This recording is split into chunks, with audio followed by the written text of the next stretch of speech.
right now we're on assignment. So we have a special episode we want you to hear. What would that be? This is Honey Tree Meadery out of Nashville, Tennessee, which, by the way, was episode 42 that was released on September 26, 2024. So great episode. We love Drew and Ross, don't we? All right. Yes, indeed. So we're on. So while we're on assignment, you go ahead and you listen to this special episode. Enjoy. Cheers. Cheers. Okay, that sucked, but oh well. That's all right. I'm kidding. Shit. Not putting much effort into it. I know. Very much All thought right. into it. We'll do Deep South growlers here. All right. All right. Hey, Scott, isn't there a place out there where everybody knows your name? I think they know yours too. I think it's called Deep South Growlers. It is called Deep South Growlers, and there was a time we did an episode from there. We did. It was in their building, which was great. We got to talk to Greg and Abby, didn't we? On a was it a Sunday morning? I believe it was on a Sunday morning. You know what? We're on assignment right now, but here is a special episode just for everybody out there, live from enjoy Growlers. This was episode 29, released June 7th, 2024. Cheers. Cheers. Perfect. Good enough. Good enough, man. That's all we need. All right. That's all. We need. All right. We're just gonna wing the rest of this intro coming in. Let's go. You start where you want, and we'll fill in. We'll just kind of go from there. All right. Coming down in 3, 2, and 1. Hey, Steve and Scott are back on the Brewery Underground podcast. We today, of course, are coming from Nashville, Tennessee, Music City, USA. And, Scott, wherever people are listening to us on this podcast, we love it. We know there are people that listen throughout the country, maybe even the world, right? Maybe the world. We see a few different countries pop up. I think Romania was one. Yeah. Russia. Some of the other, very random. There's some very random, like 0.2% of this and 0.2% of that. So I don't know who it is, but thank you for listening if you really are. Yeah, we really appreciate it. And I want to check in from Antarctica. I want to know that somebody one day, wherever they are, maybe they've got some Wi-Fi and it's 50 below zero. There's penguins all around. There's polar bears all around. And they are listening to the Brewery Underground podcast. That's my goal in life, to know that somebody has listened to our podcast from Antarctica. Yeah, you know what I imagine, because they're so far away. Like the first episode we did a year and a half ago is just now reaching there. They're like a year and a half behind. Episode 1 is now reaching Antarctica. That's right. The cold, the ice, everything has blocked it, and now it's there, and they're hearing one of our first episodes. That is fantastic. Like a message from space, I know. Well, normally a lot of times we have guests here on the Brewery Underground podcast. Yep.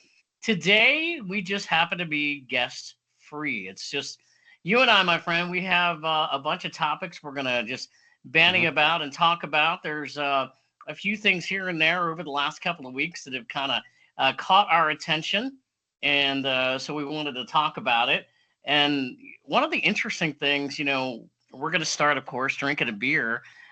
Last night, we were going to record a podcast, and unfortunately, our platform teams kind of had some technical difficulties, so we weren't able to do it. So I have to give a shout out because I was excited to drink this beer. It was my first time, and it was from our good friend Eric Latham from Johnson City Brewing. It was the Blackberry Pineapple Marshmallow Sour Ale. Nice. And that's the one you had last night? I had that last night. Yeah. I was going to drink it during the podcast last night, and I did. And so obviously I drank it after we weren't able to record, and I liked it, man. I checked in and as a 4 on Untapped, and it was interesting. It was an interesting combination because, blackberry and pineapple, I'm like, do these go together in a beer? And then you throw in some marshmallow, and I'll tell you what, it did. It all came out really great together. So I really enjoyed that beer. Yeah, it's well balanced. I remember having it, and I think it gets high marks on Untapped too, if I recall. Yes. I mean, I think it's pushing 4 or higher. Like it's really well received. And he Yeah. was telling us about it. Remember before we actually got Yeah. it, when he was on, he was telling us about it. Yeah. So Yeah. yeah, And great I'll beer. tell you, I love the fact that we are now seeing a lot of the Johnson City's beer here in the Nashville area. You go to various places. You can go to Main Street downtown. You can go to the beer store in Mount Juliet and some other places and find their beer. And I've had 5 or 6 that I've already been able to check in. And what a great set of beers that they have. Yeah, he's been self-distributing, so he's been to Nashville. I think I saw a post the other day. He was in Nashville 3 times in a month or something, all the way from Yeah. Johnson City. So he's continually making the trek, but he's selling beer out here too. So he's distributing, and I think I saw too that he might have some in the airport now. Yeah, So that's right. yeah, so they're continually working to get to Nashville, and great to see it because I've only had it. I've went to their brewery one time before, which I even had forgotten about until he came on the podcast. I looked it up and realized I had been. But yeah, it's a great, and everything we've had from them has been fantastic. So yeah, I agree Yeah. with you. It is great to see them in Nashville. Yeah, definitely. And if you are flying out of the Nashville airport, sometimes you do need a beer or two. Yes, you need something heavy for sure. Something You hard. need something. Yeah, you definitely need something. Well, the beer of choice for me tonight, this is from West Side Brewing in Cincinnati. This is their Red Ooh. Rye IPA Oh that baby, I that looks have, good. and have not had this beer yet, and so looking forward to taking it in tonight. What do you got? Nice. All right, I got one. It's called, if you can see it, FU Express. All right. It's a dank West Coast IPA from North Park Beer Company. So Oh, it is true to form. It is bit dank, but it's delicious and it smells very good. I'm gonna have West Coast IPA. I'm gonna have Yeah. to get in on that action. Yeah, as part of your summer tour. We'll talk about the summer tour here on the Hmm. podcast episode in a little Yep. bit.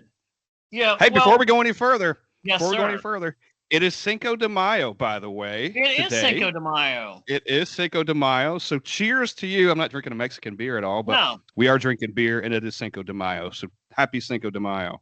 I didn't have any Mexican lagers in my refrigerator, unfortunately, but I can tell you I have had some Mexican lagers, and if I went on my Untapped app right now to look, I should have planned this better.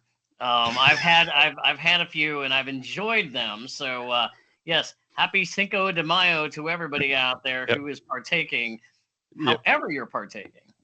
Right. Well, to both of our defenses, we were actually going to record on the 4th. So may the 4th be with you would have May been the 4th. yesterday's theme, which people go crazy over, man. I I've know never it. seen anything like it. Yeah, The social media out there with that is funny. It's funny. I did grow up a big Star Wars guy. Always enjoyed Star Wars. I was never a guy that, when Star Wars came out, if I usually would go to the movie theater, but I was never one to like dress up. People like dressing Yeah. up as like C-3PO Yeah. and Han Solo and things like that. That was never me, but I always enjoyed going to seeing all the Star Wars movies and big Star Wars guy. So Man, they do it at sporting events now. The Preds have a they have do. a theme night. The Sounds Yeah. Baseball does. I think the Reds do at some point, and they probably Yeah, all the the parks Reds. probably do at some point. Yeah, it's a big I've deal. People actually love it. been, yeah, I have actually been to Cincinnati Reds games before. Not specifically for Star Wars night, but the fact that they've had a Star Wars night there, and you see everybody running around in Yeah. their costumes and things like that. So it's always a fun time. So It is. It is for other people to do it. I have no interest in it, but to see other people do it, it's a lot of fun. yeah, it is. It is definitely a lot of fun. Well, Yeah. speaking So of the Reds, there is something we got to talk about real quick. We are gearing up, my friend. We're gearing up for a really big trip, the Cincinnati Takeover, and there will be a Cincinnati Takeover edition podcast because we're going to be going to Cincinnati in a couple of weeks, and that's going to be a heck of a lot of fun. We're going to be doing the baseball and brewery tour. This year we're stepping it up a notch. We're not only going to Cincinnati. And we got our list. We're checking it twice. We'll see how many breweries we get to in Cincinnati. You know, it's always one of those things where we know we have our list down, and there are the ones that we know we're going to get to. And Yep. look, we know there are certain breweries we're always going to go to, and there's certain breweries where we're going to go, we got to get to this one, and we got to get to that one. And we've already talked about certain ones where we're like, we may have time to go in and get a quick flight and get the heck out of there. Yep. This is going to be the biggest trip we've taken yet as far as days go. We always kid about adding days, and we always do, and this year is no exception. We're going to be well over a week at this one, and we're going to Cleveland after Cincinnati, so we're adding on a couple days going north, and the highlight of that is to go to Great Lakes. That is ultimately the reason, and then we're going to fill in with some other great breweries around it. But Great Lakes is priority number one, and if we don't go to another one other than Great Lakes, I'm completely fine.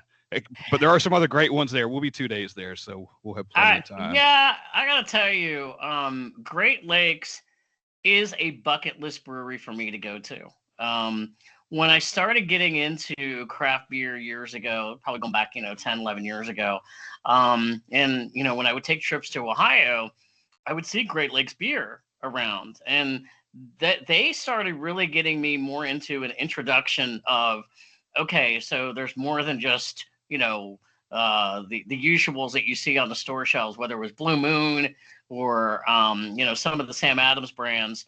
There's Great Lakes, and so I think some of the Great Lakes ones that I had, it was basically like the Edmund Fitzgerald and the Elliott Ness and the Commodore Perry. That Loch Ness or something. Yeah. Yeah. And I have to Celebration Ale, or not the Celebration, the Christmas Ale. The Christmas Ale. Yeah, the Christmas Ale.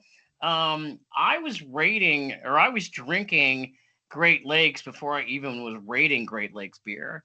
And recently I was going through my Untapped app, and I have to say, pound for pound, I don't know if there's another brewery out there that I have rated higher in beer. It is amazing with what we've learned in the last, say, less than a year with having them on, and then with friends sending us beer even before we had Great Lakes on, the Vivacious and that stuff in the Midwest, and brand new stuff that we just fell in love with. So, and then to have them on the podcast, just they shot, for me, I think for you too, they shot to the top of the list of a place we have. Oh my gosh, yeah. And what perfect time. We'll just piggyback on our Cincinnati trip and just continue on. Yeah, continue on. We're going to go up and we're going to get a tour of Great Lakes Brewery, and probably bring back some beer from there, and it's just I'm just so excited about it. I mean, I really am, and just cannot wait to see just the history of Great Lakes beer. I mean, they go back a long time. I mean, you go back into I think the mid 90s or so is when they started their operation, and so they're one of the bigger breweries in the country. And there's also something else, my friend, that we're going to talk about here. Let's roll right into it. Let's do it. We're talking about the subject. Let's roll right into it. Would you like to make the official announcement? Oh, well, I would love to make the official announcement. So when we had on Michael Williams, who was the Advanced the Cicerone, and they're basically their spokesperson guy, he had a lot of different titles with Great Lakes. We talked about how do we get Great Lakes beer here in Tennessee. Right. They're in a lot of different states. Now, if we drive about 30, 40 minutes to the Kentucky, we can get Great Lakes. You can get it. It starts right there. Yep. However, we cannot get Great Lakes beer here in Tennessee. We cannot. So, what are we going to do about it? Yes. We have a petition that we're going to have signed, and we're going to deliver to Great Lakes Brewery, asking them, can you expand your beer here into the Tennessee area? Because we want it, and we're coming for you, and we're going to plead. I may get down on my hands and knees and beg. I don't know if I'll do that. Like, hey, pretty please. If that's the last thing, we'll let you do it. If that's the last thing they require. Yeah. Right. Yeah, let this be this is the official decree. We're Yes. decreeing to please get to Tennessee, and we are working on getting a petition signed by maybe millions. Steve, we're going to shoot for millions. Wouldn't that be great? Maybe we're gonna maybe we're gonna a couple hundred, a couple whatever we end up You getting. never But know. we're gonna bring it. This is an official decree for Great Lakes to come to Tennessee because we're ready. We are ready. We want their beer. And here's the thing. All We of our want it all. friends, yes, we want it Yeah. all. We want every single one. All of our friends that are listening to us that live in Tennessee, you want Great Lakes too. If you Yeah. haven't had it, you want it. You want to go to your Tell them you beer want Great stores Lakes. and you want to get Great Lakes, right? We're gonna put the petition out. Yep. And what we need to do is find those states that have Great Lakes but don't sell a lot of it because we're gonna be way better at it. We can Yes, kick one of those states to the curb, and we can take their spot. that's right. What do you think? What do you think? I love it. You love how I love it a lot. And for people Yeah. that are listening, even out of state, even if you're listening in Antarctica, contact Yeah. Great Lakes and say, when I come to Tennessee, because we know if you're in Antarctica, you're going to make a trip to Tennessee. Yeah. But by the time they've heard this episode, that we probably will have had Great Lakes. By the time. Probably for at least 10 years, right? A little behind the times. But yeah, wherever you Yeah. are across the country, when you come to Tennessee, you want to find Great Lakes as well. So that is one of our big initiatives when we go to Great Lakes. We are gonna give them a signed petition and ask them, can you get your beer here Yeah. for Steve Scott of the Brewery Underground podcast? By the way, does this episode come out before we go? Yes, it does. Okay, good. All right, good. Good. Yes, so it they can does. hear it before we get there. That's right. They can hear it. So All right, so shout Great Lakes, out, if you're listening. shout out. All right. All right. We'll make Oh it my known. gosh. And look for the petition. We'll have it out online somewhere. We do. That is fantastic. Well, we got to talk also about Great Lakes and some other breweries as well, because something that came across our radar a few weeks ago. Yeah. It Was kind of stemmed this episode. It kind of does. spearheaded this episode. Yep. Yeah, it spearheaded this episode. We were like, we want to talk about this. So Mhm. the Brewers Association, which is a recognized organization, they came out with the 2024 the U.S. craft brewing industry figures, and they also released who the top 50 craft brewing companies are in the United Mhm. States and Yep. the top 50 overall brewing companies. Now, there's some stats. I know you're a stats guy, Chancellor. You're a Mhm. stats guy. I love stats. Love There's a 'em. few stats, just a few that we're gonna throw out here. Now, All right. according Hit us, to man. the Brewers Association, craft brewers produced 23.1 million barrels of beer in 2024. That is amazing. Yep. Employment in the craft brewing sector increased 1,907 in 2024, which was a 3% rise from the previous year. So pretty cool. Yep. And in 2024, there were 9,861 operating U.S. craft breweries, including 2,034 microbreweries, 3,599 brew pubs, 3,948 taproom breweries, and 280 regional craft breweries across the United States. So pretty cool. Those are pretty cool to say if any of those numbers are up or down. Yeah.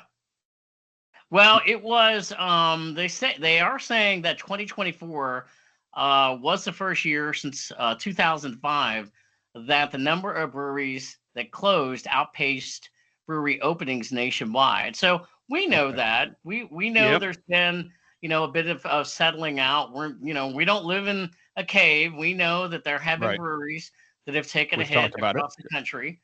So Mhm. we know that, but also, if you look at these numbers, though, from a revenue standpoint, it's still a profitable business. Sure. It employs a lot of people. People are still buying beer. I think, and part of that too is it's not just beer, right? It's it's people have gotten more diverse in what they drink, so it's maybe less beer and more of these other things. We've talked about that many times, so Yep. that's probably reflected in some of those numbers too. But great numbers. Love to hear it. Yeah, definitely. Well, we're not going to talk about every single one of what is the top 50 craft brewing companies. We'll go through some of them that kind of Yeah. caught our attention. I'll go Yeah, there's through some like notable stuff on here. Yep. Go yeah, ahead. I'll go through like the number three. The first three. Yingling, no surprise, they are the top craft brewing company in the United States. Boston Beer Company is two. Sierra Nevada is three. What caught my attention on this one is that Rheingeist in Cincinnati, one of our favorite breweries. We're Mm-hmm. coming for you, Rheingeist, when we go to Cincinnati.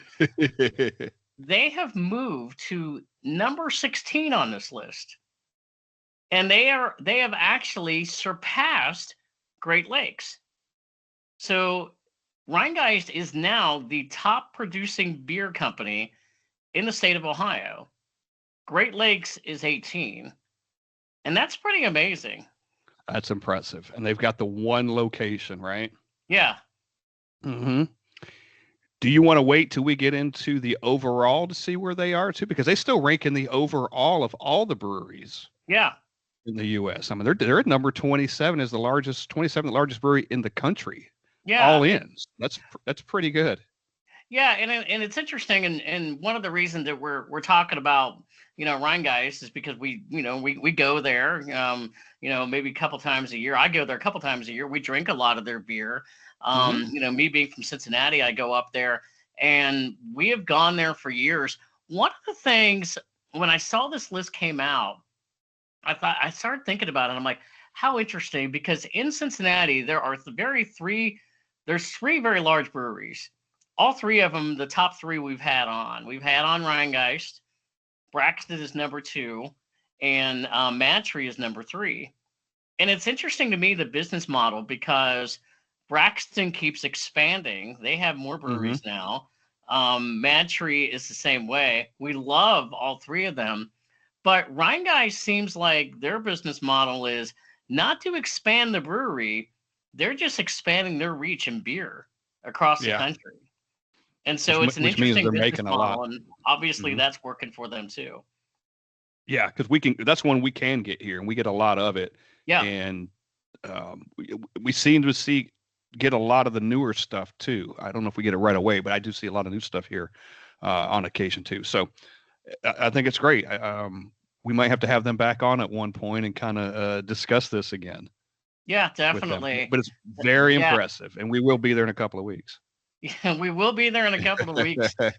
Yes, you can bet on that. So yeah, there were a couple of them and just looking at the top 50 craft breweries that I'm looking at of beer, over time, that I've had. I know that looking at some of the other ones like the Three Floyds out of Munster, Yep. Indiana, they're 26. Have had their beer before. Abita Brewing Company, you see them a lot here in the Mm-hmm. Nashville area. Brewdog, which is also in Ohio, and they're in Cincinnati, they're in Columbus, they're in Cleveland. Yeah. We've been to their brewery, and they have they have a lot of great beer as well, and you can get their beer here around in the Nashville area. So those are some of the ones that on this particular list that really stood out for me. Yeah, I wanna go back because there's a couple that when I was looking at, I didn't recognize the names, and I figured they were some kind of corporate conglomerate or something. And there are, and a couple stood out for me. So number 4 is called Tilray Beer Brands, and I go, well, what the heck is that? So Tilray is a pharmaceutical cannabis lifestyle consumer packaged company, How about that? but yeah, I know. But they own Sweetwater, they own Shock Top, they own Yeah. Breckenridge, Alpine, Blue Point, and others. I think Green Flash is another one. There's a whole bunch under that umbrella. So that being said, that's a big brand, especially Sweetwater is probably the flagship of all those. Well, But they are. Sweetwater has to. I mean, you would almost think that. I mean, you can find a lot of Sweetwater beer here, and they were again. When I go back to my introduction to craft beer, Sweetwater was one that I used to yep, get a lot. had some recently. Shock Top, not exactly my style of craft beer, but in the beginning stages, I Yeah. had, I used to drink and get some Shock Top, and they're a really big brand too for them. I mean, they sell a whole lot at stores across the country. Yeah, they do that. They parallel with like a Blue Moon, that like that Belgian white that they call it, I guess. So they're similar to that. But another one that stood out to me was number 6. I'm not exactly sure how to pronounce it, but Gambrinus. Yeah. Um, and basically, it's two brands from what I could tell. It's Shiner and Trumer Pills. I've never heard of Trumer Pills before, but we all know Shiner, and they're out of Shiner, Texas. Shiner, yeah. And on this list, it says their city is out of Shiner, Texas. So it's Shiner beer for the most part. It's number 6. And now here's one that really caught my attention. Number 7 is Matt Brewing Company. And the reason it caught my attention is I don't get to talk about a lot of craft beer from where I'm from originally in Yeah. like the upstate New York area. Well, Matt Brewing Company is out of Utica, New York. And their flagship brand, a lot of people have probably heard of it, it's called Saranac Brewing Company. So they own Saranac. They also own Flying Dog, who they bought in 2023. So those two brands kind of make up the bulk of that brand. But what's significant about that, other than it's kind of near where I'm from, these guys have been around a while, since the 1800s. It's 4 generations, family owned. Yeah. So they started the Utica Club brand. If anybody's been around a while, they've probably heard of Utica Club. They created the Schultz and Dooley spokes mugs in 1958. If you ever see a picture of them, they'll probably be a little familiar to you. Maybe Right. we weren't around then necessarily, but what I mean, just growing up. And one of the brands that they owned was called West End Brewing Company, and they were the first brewery in the U.S. to get a legal license to sell beer after Prohibition. How about that?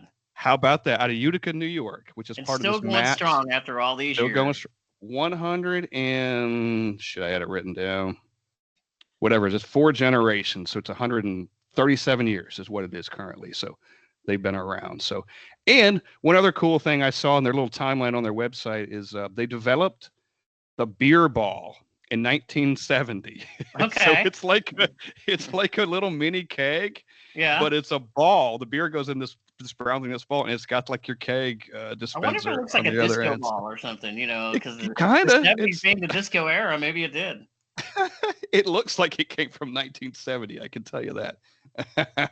But anyway, that was a cool thing, and I saw. And I mean, probably wouldn't say that as much if I wasn't from that area, but it was still some cool stuff. And what? There's one thing that, and I know why it's not on this list, but something stood out. Who wasn't on here is New Belgium. Mm-hmm. But it's because it says craft brewing companies. I'm going to guarantee you they don't fall under that category anymore as far as craft goes. Yeah. These rankings sometimes, I mean, you just don't know what their criteria is and, what they're looking at. So very, very interesting list. Any other comments on the top 50 craft brewing companies before we get to the top 50 overall brewing companies? Yeah. One last thing. So you mentioned Boston Beer Company is number 2, which is Sam Adams, right? And they own a few other things too, Truly, I think, and some other things. But I was talking to Jonathan, and we go, well, what the hell determines a craft brewery anymore? Because that's a big brand. It really is. And they're and what are they? They're still like they're like number 10 overall and number 2 in craft brewing. So I did a quick look on the Brewers Association website, and a quick definition of what a craft brewery is. A small one basically produces 6 million barrels or less a year. I think that's probably where some of these fall in to play, right? It's less than 6 million. And then independent is less than 25% of the craft breweries owned or controlled by a beverage alcohol industry member that is not itself a craft brewer. So anyway, it's got certain criteria that to meet that. I still find it surprising that Boston Beer Company is still on there because they're as big as they are, but they're there. So that stood out for me. Yeah, there you go. All right. Well, moving on to the Brewers Association, the top 50 overall brewing companies. Again, we're not going to go through the entire list, but like number 1 was Anheuser-Busch. No real big surprise there. Coors, Molson Coors 2. Constellation out of Chicago, 3.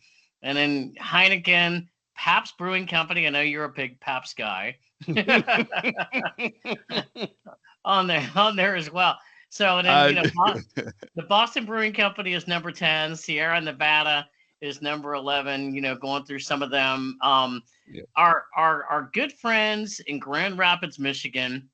I know it's not called Founders, the company anymore, but Founders is recognized as in this list as number 15 on the list, and I am not surprised by that because we've talked about Founders. We had those guys on the podcast. We've talked about Founders. We have drank a lot of Founders beer, whether it's on the podcast or not on the podcast, but we love Founders. So I'm not surprised at all that they rank as they're number 15 of the top 50 overall brewing companies in the country. And I think, if I'm not mistaken, we had them on. They told us that their beer is in all 50 states now, right? Yes, they are. Yeah. They are a national brand completely. Yeah. And when we were doing that podcast and we were doing some research for it, I looked up this parent company, Mahou San Miguel.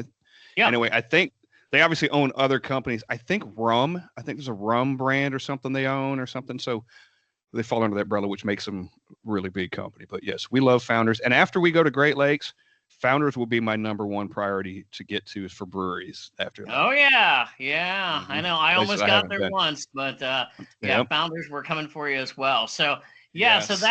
so that one, and then again, a couple others we'll go through. We're not going to go through all 50, but Rheingeist is now 27th on that list of the top 50 overall brewing companies in the United States. Great Lakes is at 29, and just a couple others. Three Floyds, we talked about them earlier.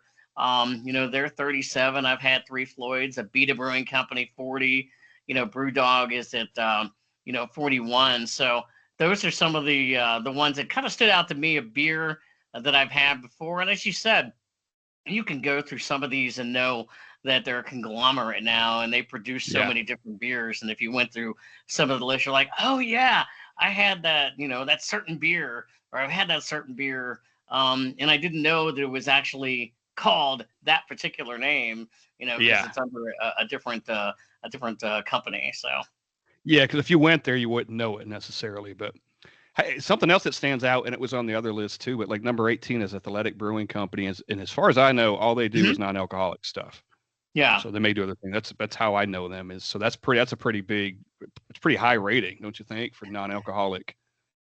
Well, yes and no, because as we know, we've seen it. We go to breweries a lot, and we've seen the demand go up quite a bit for non-alcoholic beers. I mean, I am absolutely amazed sometimes. And again, maybe I shouldn't be, but when I go into a brewery, and I don't care, I mean, it's fine.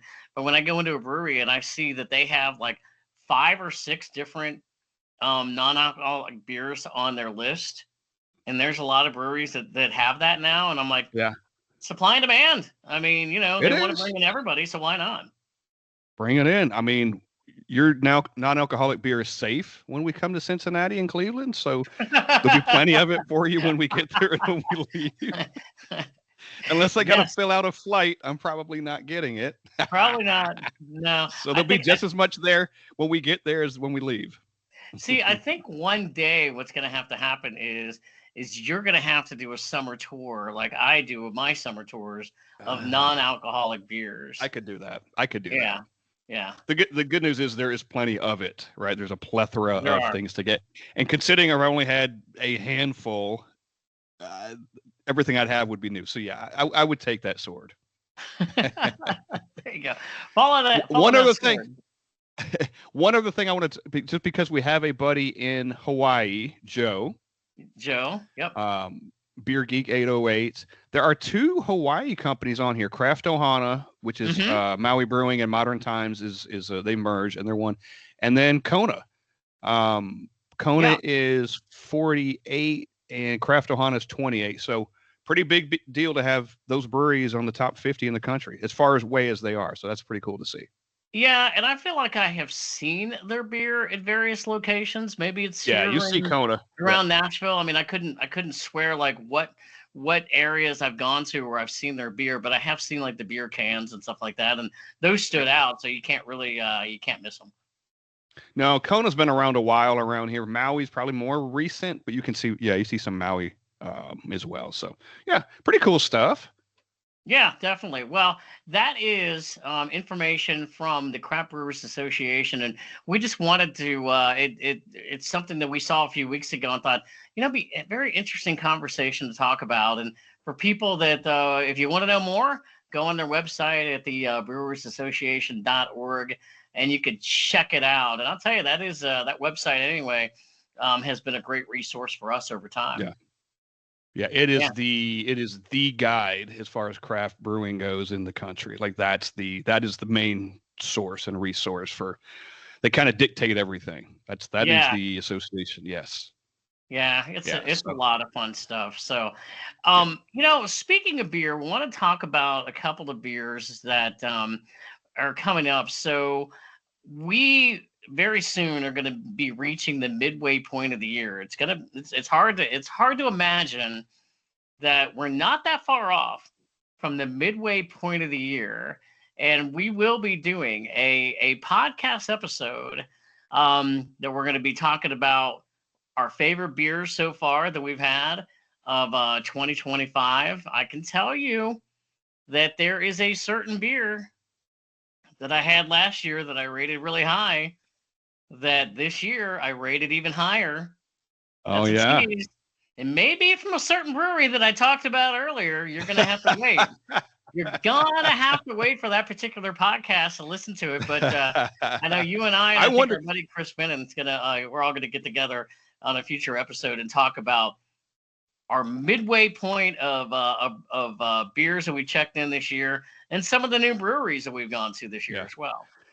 I wonder if there'll be a challenge for that top spot of yours, especially after this upcoming trip we've got coming. I wonder if there'll be a challenger trying to knock that one off the top. Dude, I'm so looking forward to the challenge. I really am. Yeah. I'm looking forward to the challenge, and I will tell you. Speaking of beer, I mentioned we teased it just earlier about the summer tour that I'm going to be doing, and I've already had some.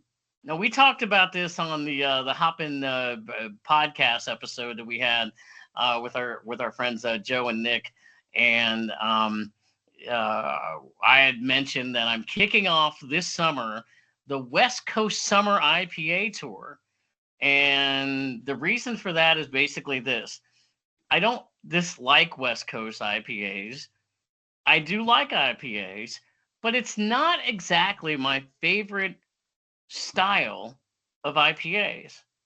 But as I've become more in tune to the other styles of IPAs, I have begun to like them a lot more.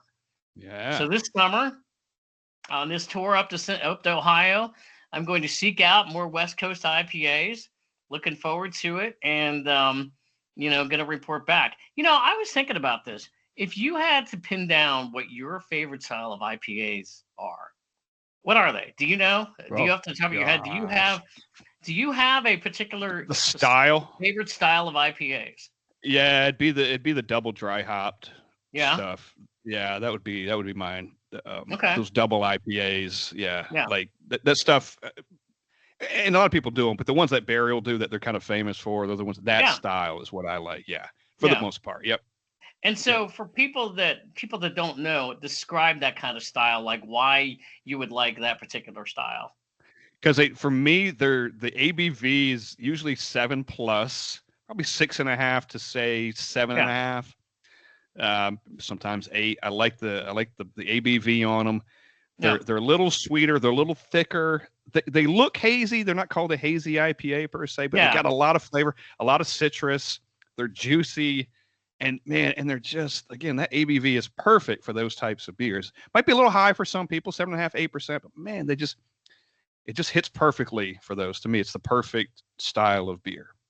I yeah. I mean, when I look at IPAs and I look at what I like, it's like the New England, the hazy type of IPAs are more my style.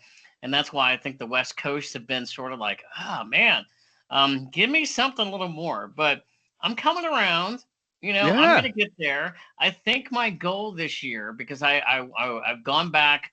I mean, look, we've exhausted the Untapped app rating system so much, but even if I'm rating my beers, and if you're rating it from 1 to 5, well, I'm not going to rate anything a 1. I'm not going to drink it again. But I have yet to rate a West Coast IPA as a 4 or higher. So I'm looking for you, the West Coast IPAs. Yep. I want a higher ranking, and I think as my palate has changed in the IPA world a bit more, I think I'm going to get there. Yeah, you will. That day is coming, and probably sooner than later. I think the more you have, and especially if you hit, like if we go up there and we hit a bunch, and there's a lot of West Coast IPAs, you're going to find several that you like. Yeah. If you just find a bunch at one time, you'll just be overwhelmed with it, and you're like, well, that's great, and that's great. And it just, you know what I mean? It'll just kind of compound, and you'll just appreciate them one after the other. So yeah, no, it'll be get really like an good. Influx. Yeah, yeah. It's going to be really good. I mentioned a few minutes ago too. Our future episode we're going to do where we're going to rate beers and also breweries. One brewery we're going to talk about that opened up the new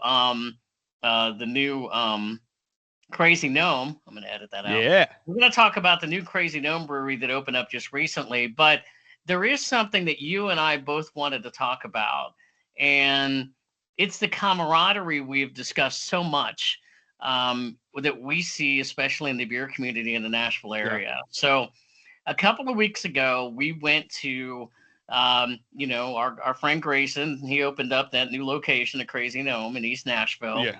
We went to the soft opening when we were there. Yep. It was the soft opening when we get there. And we get there and talk about some of the folks that we saw there. Yeah. I mean, from the beer community. Yeah. So we get there and we get a beer and we kind of go outside and sit, and I go back inside and I look over and there's Chad from Tenfold at the bar. Yep. Getting a beer, right? He is the head brewer over at Tenfold in Donaldson. We've had him on, him and Mike. Place we love. We were there not long ago for the free flight that we got. And then we look back over and he's talking to Parker from Fela Force, which another was really local. Funny because you told me that Chad was in there, and I walked in there and I walked up to him and they were faced the other way, and I tapped him on the shoulder and I'm like, "Hey, Chad, how's it going?" And all of a sudden Parker turns around and goes, "What about me?" I'm like, "Parker, I didn't even know you were here, man." You told me Parker was there. I had to go back over. Yeah. Yeah. Yes. So they were there, and Parker owns Fela Force. Yep. So they were there to support Grayson in Crazy Gnome for the soft opening. And then somebody else who was there who we've gotten to know a little bit is Josh from Hoppin' River North. Yes. Which is a new tap room down in Nashville, right on the river, who has 60 taps. And he had just come from Southern Grist's party, and he texted me and it was like, "Hey, where you at?" We're at Crazy Gnome. So he shot over, and then he kind of knew those guys and we introduced them, and it was just kind of a big party. The camaraderie just to be out there, just to supporting a new brewery open, and they work in, they have breweries of their own. Yeah, and it's not necessarily competition, but it is. I mean, they're all competing, for that dollar. But I even said to Grayson that day, and I don't think Grayson would mind me telling this story. I walked up to him, we were about to leave, and I'm like, "Man," I said, "isn't it great? I mean, I guess you probably don't see these guys that often." And he's like, "No, probably 4 or 5 times a year." But I could even tell like the excitement that he had. These guys come and they're supporting them. I mean, they are supporting each other and lifting all each other up in this brewery community. And for me, I don't know how common that is in other parts of the country. Maybe it is. Maybe they do that. But I just want to make note of it because I thought it was very, very, very fantastic to see.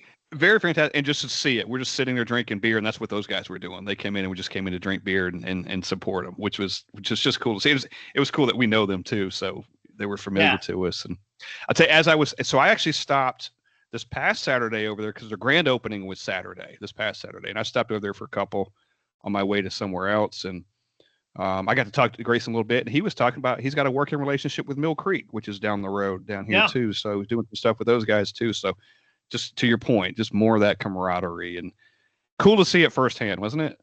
It is, yeah. No, I love Yeah. it. I really do. And it's great getting to know all these guys and gals that operate these particular breweries and tap rooms and things like that. Mm-hmm. You just brought up Mill Creek, and something that I had not known until we were at Crazy Gnome, and you tried it. Mill Creek, they have gotten on the PB&J train. They now have, and people are like, "What is the PB&J train, Steve?" Well, the PB&J train that's has that's really the taken summer tour off. I want to go on.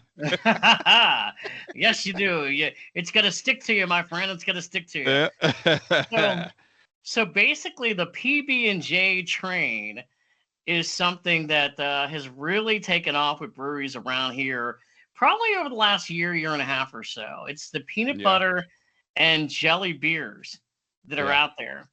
And if you Yep. would have told me 5 years ago, 10 years ago, you're going to be drinking some PB&J beer, Steve, with peanut butter and jelly in it, I'd look at him like, I don't know about that one. Yeah, you can't even imagine it until you've had it, you know? Yeah, yeah. Yeah. But Mill Creek has one now. We know we've talked about Zool in Knoxville. They have a whole big variation that has Yeah. some. Southern Grist, they have theirs that comes out every year. That's probably, my personal favorite. I can't wait for it comes out again. The peanut butter and strawberry jelly hill. Yeah. Tailgate has their PB&J milk stout. Marble Fox, they've had theirs as well. And certainly The there's no some others crust. out Yep. there. Yeah. What Mm-hmm. what Yep. about some of the others out there, Scott? I had one recently, as a matter of fact, when I was in Louisville for that beer fest they had up there, which was really, really cold. I think I mentioned it on one of the episodes, but it was from somebody had brought it down, and it's from Bellbrook Brewing, and it was called Friends Forever Blackberry PB&J Sour, and I gave it like a 3.9 too. So that's one. You mentioned all the ones that are local to here that I've had.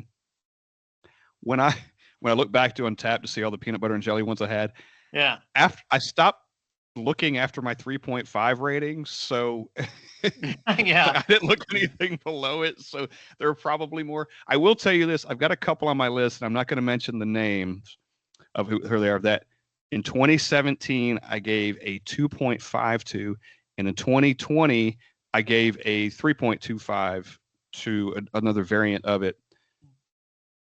But it was so long ago, either my palate's changed, probably for the better. I would appreciate them more, or I'm sure that beer has gotten better if it really was that bad. Well, But and it I was a think people, I think that's and a I doubt it lot of was it. that bad. Yeah, I think that's a lot of it because when we had on John, who's the head brewer at Marble Fox, I mean, we could tell because when he talked about the first PB&J No Crust that came out, one of the observations, and it's not a criticism because I don't brew beer, you do.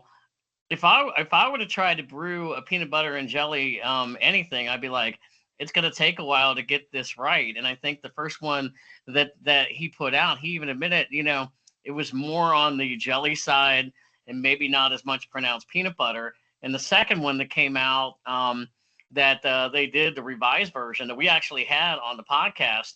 I mean, Yeah, I smelled it and I went, I can smell the peanut butter. yeah. He doubled the peanut butter or the peanut in it. The peanuts. Yeah, he doubled it.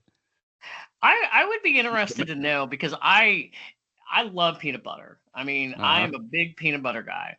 And but that's just me. And I would be curious to know people out there if you're having a PB&J, whatever it is, beer, um, are you wanting more of the jelly taste, of the sweet taste? Are you wanting more of the peanut butter taste? Are you wanting more of a middle ground? Yeah. And I almost like the middle ground, but I want to taste a little more peanut butter in mine.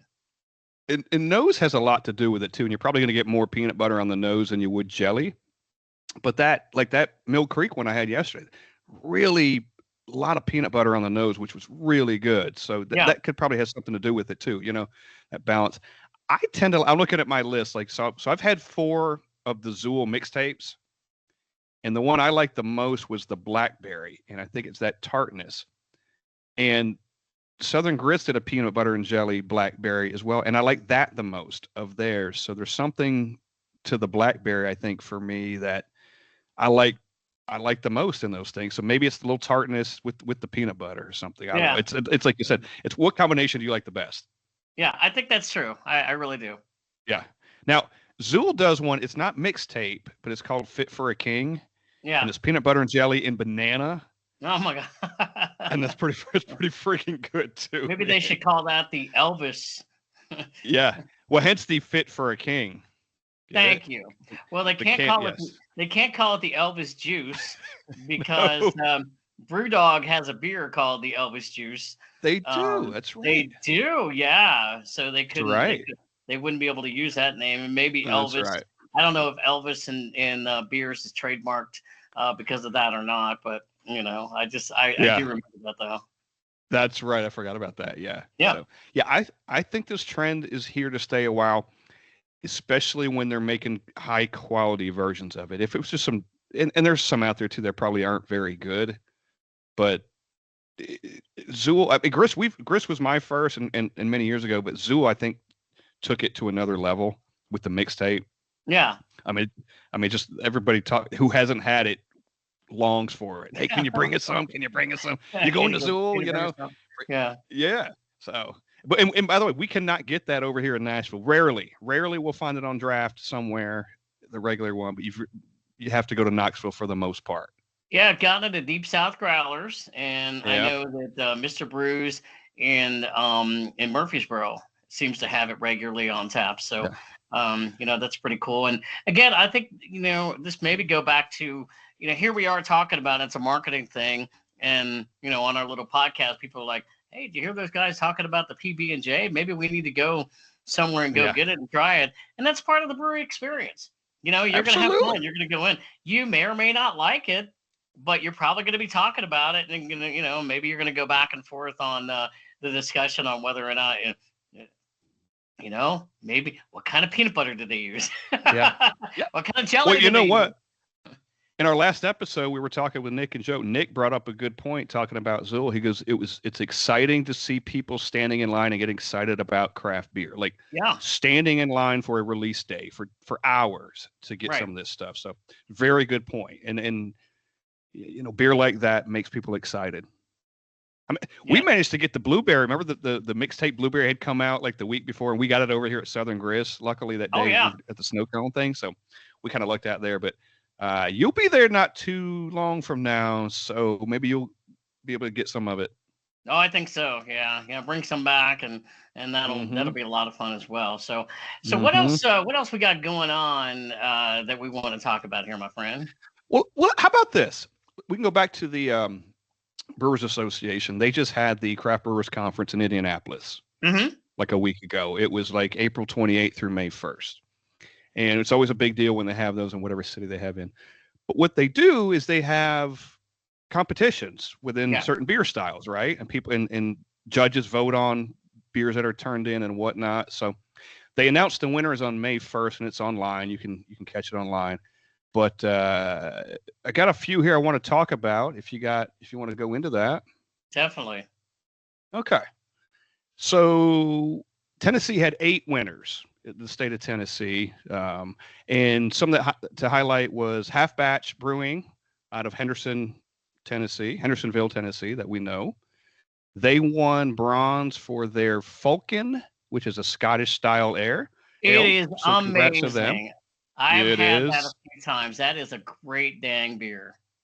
They own that category. It seems that's their second award in that category Mm-hmm. for that beer. So, and another one is coincidentally enough out of Knoxville. It's called Orange Hat Brewing Company, and they got a bronze for their Engine 42 for an Irish style red ale.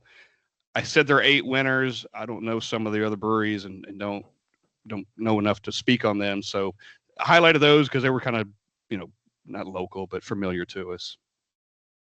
And I'm going to pull out 11 Ohio winners. I won't talk about all of them, but Fretboard out of Blue Ash won a bronze for their Crazy Train Belgian style ale. Mm-hmm. Pretty cool. Our friends Brink, not that we know them, but we like them. They won a bronze out of Cincinnati. They won a bronze for the Little Zoomy, which I think you've had, and the Well, I've coffee had stout. that. Yes, yes, I've had that, and not to steal your thunder, but they won a gold for the Muzi, which is really one of their Yep. signature. And they have won. They have won so many awards at different beer events. Yep. It's funny because Brink, which is on the west side of Cincinnati, not far from me, very close to our Cincinnati correspondent, Liz. She would Mm-hmm. love to hear this because Mm-hmm. she goes to Brink quite often, and I'll tell you, man, Brink does it well. They're a smaller brewery on the west side, Yeah. but they do a lot of great beer. Yeah, and that Muzi was a sweet stout or cream stout category, so it's Yeah, actually a different category than the other one, which is really cool. So that's great to hear. And then Third Eye won gold for their Scotch ale called Higher Consciousness. So really cool places we're familiar with. There were more winners, places we might not be as familiar with, but some that stood out to us. yeah. I have to wonder too. I mean, obviously you want recognition, and it's great to win. I really Hmm. wonder when these breweries win these competitions, what it does for their business. I mean, Yeah, I bet it's it's certainly not a negative thing, you know? no, and I don't know if I mentioned it's actually called the World Beer Cup. So that was Yeah. 2025 version of it. So that's a big one. And then I know after the Great American Beer Fest in the fall, they kind of do the same thing. There's some categories and things, and beers are submitted by different breweries, and there are winners and things, and that's a big deal too. So it's got to bolster some sales and get people interested in those breweries for winning and making them recognizable to people that might not have heard of them before. Yeah, So exactly. we like people that we know winning things. So congratulations to all of them. Yeah, especially our buddy Nate up there in Half Batch. Yeah, love Half Batch. It's a great place. Yes. Hmm. So if you want, we can cut this part out. But I got some local stuff. I was going to talk about Nashville Brew Pass and maybe a few other Okay. things locally. And Yeah, go ahead. you want to summarize with that? Okay. So Yeah. Okay. You want me to set you up? Hey, yeah, sure. yeah. So Scott, recently we got invited to a fun event. We went to Tenfold over Yep. in Donaldson. We love Tenfold, a great place. We had talked about meeting up with Chad recently at Crazy Gnome. We Hmm. didn't see him at Tenfold today. We were there because as he told me, he's like, "Yeah, I get up at 5 o'clock in the morning, man. I'm not going to be there at 5 o'clock in the afternoon." He's But not. but there was a fun event that we recently went to at Tenfold, and talk about what that event was. Yeah. So there's a company in Nashville called Nashville Brew Pass, and they're on social media as that Nashville Brew Pass, and they have this. Again, my thing's blurry, but Nashville Brewery Passport. And what it is they put on an event at Tenfold where if you registered with Nashville Brew Pass, you automatically got a free flight at Tenfold. And you got 3 beers, and they were really good beers. They were predetermined, which was great. And we got there, and they told us that they had 1,200 people register for Wow. those things. Yeah. When we got there, there was a significant amount there Oh, already of people. So of course. uh, Yeah. great event, very cool. The easiest thing you had to do was just show up. I mean, that was the hardest thing you had to do. You registered, and then your name was on the list, and you got a free flight. And then, but on top of that, what they're doing is they're promoting this passport booklet. And Steve, you and I both have one. And when you go around Nashville and you go to one of these breweries, you get a stamp. And it's like any passport. You just try to collect them and get as many as you can. And I only have one so far. I just have the Same Tenfold here. stamp. Yeah. It's I the got only my one I've stamp. been to. Yeah. Although I did forget to bring it to Crazy Gnome the other day. But anyway, so it's a really cool thing. Shout out to those guys. Thank you for the booklets. I think it's a really cool thing, and it gets people involved in going to breweries, and just something fun to do. And shout out to Tyler, Lola, and Megan, who are part of the Nashville Brew Pass. And I met all of them. Well, I haven't met Megan. I've talked to her. And she's the one that sent us these. And just shout out to them. Thank you for that. It's a cool thing. Check them out. They're on social media. Get your booklet. And also want to give Megan a shout out. She's got a podcast. It's called What We Aim to Do. So give her a listen too. She's cool. All Anyway, right. Yeah, So that was a cool thing. yeah, it was great. It was great meeting up with them, and we had a few minutes conversation with Tyler that day. Yeah. He was a little busy, but it was great meeting him as well. And Nashville Brew Pass sounds like it's another great thing. Get people Yeah. involved and get them out and get the breweries. And I'll tell you what, man, every time we go to Tenfold, I mean, whew, I will say for people that have never been, again, you live in Nashville, you're listening to us maybe out of state, you come to Nashville. Tenfold is not in downtown Yeah. Nashville. It's a little bit of a suburb, but you go there, you will not be disappointed. The food is outstanding. Yep. The beer is outstanding, and I was going to say, because that's my thought. The beer and the food are both outstanding. Yes, they are. It's not just your, no offense sometimes when you go to a place and it's like, we got these pretzels over here. I mean, they do. Yeah. They do some really higher end food, and it's a great space. You can sit outside, and it seems like that's another place that they have really encompassed what the brewery experience should be. And so, we love Tenfold.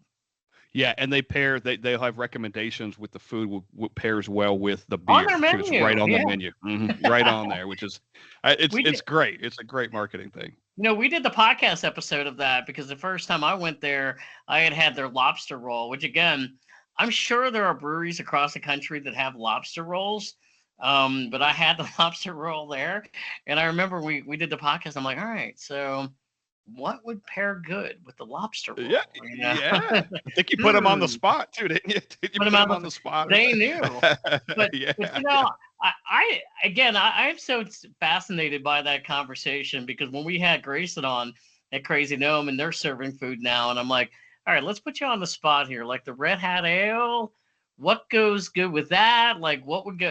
And he knew. I'm like, it is so cool, that they could sit there and come up and go, okay, for that particular style of beer, you would want to get, So I think I think it's a very fun conversation. It is. And another cool thing about Tenfold, you just mentioned their location. They're in Donaldson. If you're flying in or out of Nashville, it's near the airport. It's actually to or from. So it's actually, even though it's not near Nashville, I mean, it's near Nashville, but it's not in Nashville. But man, if you're flying in Nashville, that's actually ideal. And if you're flying in during a rush hour, just go there and go get yourself some dinner and go get yourself a couple of beers. Let Nashville traffic downtown thin out if you're heading that way. And then and then you don't have to worry about it. Yeah, exactly. Just hang out there for a while, let it die down. So there you go. No, that's cool. Yeah, it's a great thing. So, so what else was I going to mention? Oh, I'm gonna switch gears a little bit. Okay. Hey, did you know, Steve, that May 7th, which is just 2 days from now, is National Homebrewers Day? Well, I see it on our Google Sheets. I'm looking at it. I'm staring at it. And now I know, because I did not know that was National Home Brewers Week. As a home brewer, what are you going to be doing to celebrate? Let's see, 2 days from now, Wednesday. I won't be brewing because it's a Wednesday, but I'll be drinking beer. How about that? Okay. You know what? I've got some beer that I have made. I will drink that beer. Isn't there a certain beer that you've made that some of us soon, yeah, because it ties into our Cincinnati trip, that you made it and some of us are going to be trying it soon? Yes, and I failed to bring it up here tonight. What was that? What's that beer again? It's the style, we're going to call it a Skyline Chili or a chili. I don't know if we can use the word Skyline on here, but it is a chili type chili themed beer. There you go. It's a brown ale that 2 weeks was this past Sunday, and I have failed, which was yesterday. I have failed to check on the beer to see if it's ready yet. Ooh. So when I get done with here, I may go down and try it. All right. And some of us are going to try it too. Yeah. Well, if you never hear about this beer again on this podcast, you'll know it sucked. And if you never hear from us in the podcast again, you know it really sucked. They both died with beer bottles in their hands. We'll be on the news. Well, they had a chili beer, and then that was the end. That was the end. We knew it was a bad idea to begin with, but we had to try. Hey, we got to do it. We got to do it. You only live once. I should have had an unveiling before I came up here, as brought one up, but I forgot. That's okay. Simply. That's okay. That's all right. We'll That's save all that right. for another day. We'll save There you another go. day. Hey, one more bit of news I want to share, or Yep. just put some information out there. Craft Beer Week is May 12th through May 18th. Plan accordingly. Yes, and basically it's just again, this is on the Brewers Association's website, but it's kind of just making sure people in the craft beer community get together and just support each other ultimately. So if you go on their website, though, they have some downloadable stuff. Like if you want to put some stuff on your social media, some logos and some posters, and they have some video and stuff. We may do a little something for ours during that week. We'll be participating in a lot of craft beer. I think we may be towards the end of that week. There might be some craft beer drinking around Craft Beer Week. Ideally, in a certain state in a part of the country.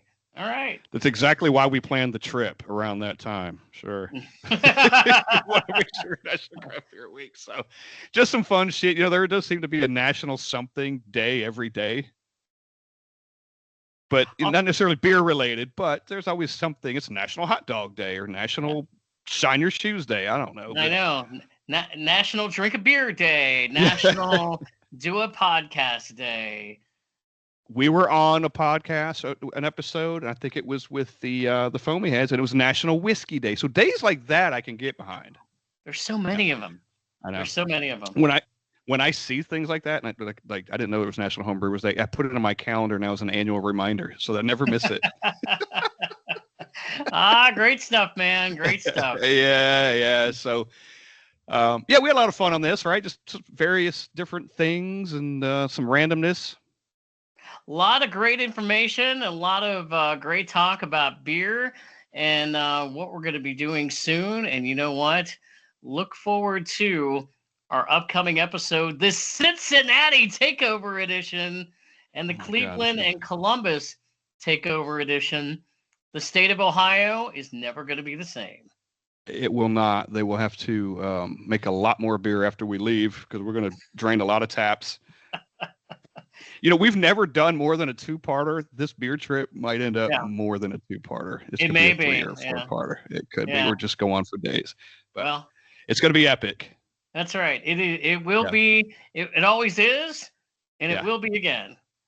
The next new episode you hear from us will be that one, won't it? I think it will be. Yeah. I think it will be. So the next time you hear from us for a new episode will be that one if we survive it. That's right. So enjoy in the meantime us, and then some other episodes enjoy with the I drew a blank. Enjoy some of our other episodes that we've done before that we're going to go back in the past and do with the Honey Tree Meadery and our friends from Deep South Growlers in Nashville. So cool deal. We will be back soon, everybody. Yep. Support your local breweries, drink beer, craft beer, and cheers. Still got any beer left? I got more in the cooler, but I got a little bit left here, so we timed it just right, and I'm going to go pound some more. I'm going to go pound some more of this, this Red Rye IPA from Westside Brewing in Cincinnati.